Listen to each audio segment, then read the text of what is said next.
Bien-aimés frères et sœurs, que la paix profonde de l'Éternel bénisse en cet instant. Nous entrons aujourd'hui dans l'un des psaumes les plus lumineux, les plus rassurants et les plus puissants de toute l'Écriture. Le psaume 27, ce psaume est une proclamation de foi dans la nuit. Il est une lampe allumée au milieu de la peur. Il est une respiration calme quand le monde tremble. David ne parle pas ici comme un homme qui n'a jamais connu la peur. Il parle comme quelqu'un qui a été poursuivi, menacé, rejeté, entouré d'ennemis visibles et invisibles. Mais au lieu de laisser la peur gouverner son cœur, il choisit une autre posture. La confiance absolue en Dieu.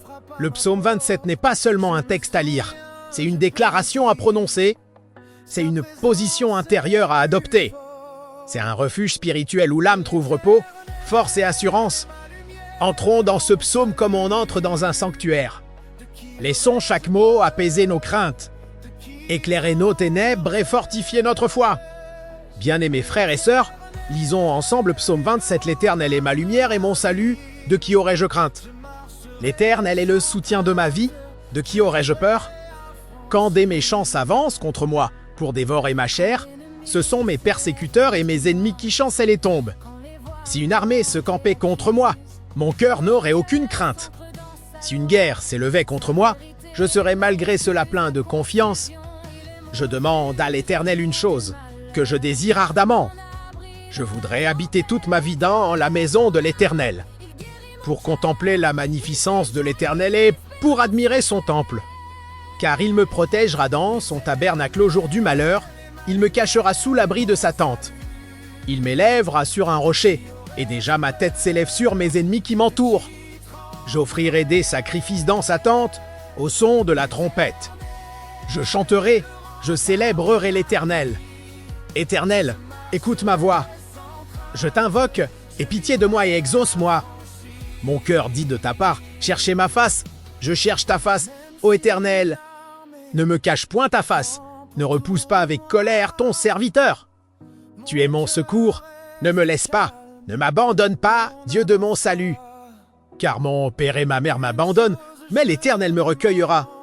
Éternel, enseigne-moi ta voie, conduis-moi dans le sentier de la droiture, à cause de mes ennemis.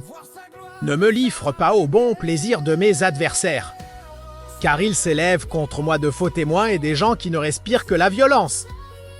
Si je n'étais pas sûr de voir la bonté de l'Éternel sur la terre des vivants, espérant l'Éternel, fortifie-toi et que ton cœur s'affermisse. Espérant l'Éternel, l'Éternel est ma lumière et mon salut, de qui aurais-je crainte? Bien-aimés frères et sœurs, dès la première phrase, David pose un fondement inébranlable. Il ne dit pas « L'Éternel me donne parfois de la lumière ». Il dit « Dormerai l'Éternel est ma lumière ». La lumière, c'est ce qui chasse les ténèbres. C'est ce qui permet de voir clair. C'est ce qui guide, ce qui révèle, ce qui rassure. Quand Dieu est ta lumière, la confusion recule, les mensonges tombent, les chemins deviennent visibles, et même dans la nuit, tu avances sans te perdre.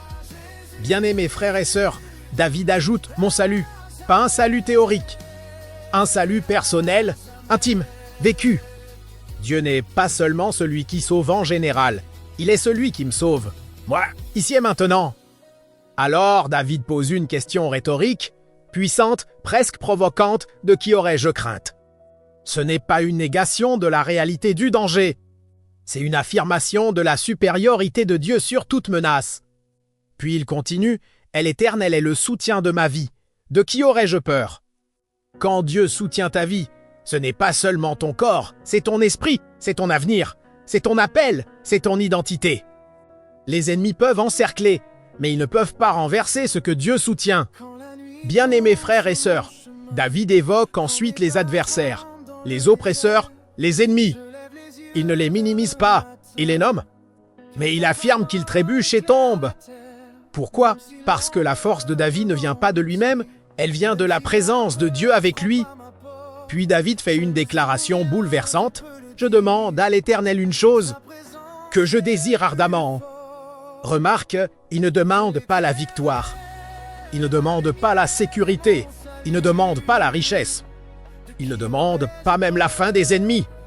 Il demande la présence de Dieu, demeurer dans la maison de l'Éternel, contempler sa beauté, méditer dans son temple. Voilà le secret de la paix de David, ce n'est pas l'absence de combat, c'est la proximité avec Dieu, quand tu demeures dans la présence de Dieu. Les tempêtes ne disparaissent pas toujours, mais elles perdent leur pouvoir de te briser. Bien-aimés frères et sœurs, David comprend que la présence de Dieu est plus précieuse que toute victoire extérieure. Car celui qui possède Dieu possède déjà tout. Il continue en affirmant que Dieu le cache dans sa tente au jour du malheur. Quelle image merveilleuse! Dieu ne te laisse pas exposer, il te couvre. Il te protège, il t'élève au-dessus des attaques. Puis David parle de louer Dieu, même avant la délivrance complète. Il chante, il adore, il élève sa voix. La louange devient ici un acte de foi. Il loue non, pas parce que tout est réglé, mais parce qu'il sait en qui il a mis sa confiance. Ensuite, le psaume change de ton. David passe de la proclamation à la prière intime. Il crie ça s'éternel, écoute ma voix et pitié de moi. Réponds-moi. Même les hommes forts ont besoin de parler à Dieu, même ceux qui proclament la foi ont besoin de demander secours. La vraie foi n'est pas orgueilleuse, elle est humble. David confesse son désir profond, mon cœur dit de ta part, cherchez ma face. Et il répond, je cherche ta face, ô Éternel. Voilà le cœur du psaume 27, chercher la face de Dieu. Ce n'est pas chercher une solution rapide, c'est chercher une relation profonde. David exprime ensuite sa plus grande crainte, être abandonné par Dieu, mais il affirme une vérité bouleversante, même si son père et sa mère l'abandonnaient. L'Éternel, lui, le recueillerait. C'est une déclaration de sécurité absolue. Dieu est plus fidèle que toute relation humaine. Bien-aimés frères et sœurs, enfin, David termine par une exhortation puissante, espère en l'Éternel. Fortifie-toi et que ton cœur s'affermisse. Il se parle à lui-même. Il nous parle à nous. L'espérance n'est pas passive. Elle demande du courage. Elle demande de la persévérance. Elle demande de tenir ferme quand tout pousse à abandonner. Bien-aimés, le psaume 27 nous enseigne que la vraie sécurité ne vient pas de l'absence de danger, mais de la présence de Dieu. Il nous rappelle que la lumière de l'Éternel brille plus fort que toutes les ténèbres. Il nous apprend que chercher Dieu est la clé de toute victoire durable. Quand tu cherches sa face, ta peur diminue, ta foi grandit, ton cœur s'affermit. Même quand les combats persistent, même quand l'attente se prolonge, Dieu ne t'abandonne jamais, espère en l'Éternel. Attends-le avec confiance, laisse sa présence devenir ton refuge. Que ce psaume devienne ta prière quotidienne, que sa lumière éclaire ton chemin, et que la paix de Dieu garde ton cœur. Si cette méditation vous a édifié, abonnez-vous à la chaîne Psaumes et Lumière, likez la vidéo et partagez cette vidéo avec vos amis. Ensemble, portons la parole de Dieu plus loin afin que beaucoup trouvent paix, espérance et consolation. Que l'Éternel vous bénisse, vous garde et fasse briller sa lumière sur votre vie. Amen. Je lève les yeux vers le matin, car sa parole éclaire la terre. Même si l'ombre veut m'engloutir, même si la peur frappe à ma porte, je me souviens, je peux le dire, sa présence est plus forte. L'Éternel est ma lumière et mon salut. De qui aurais-je peur? De qui tremblerais-je? L'Éternel est le rempart de ma vie. Je marcherai sans crainte.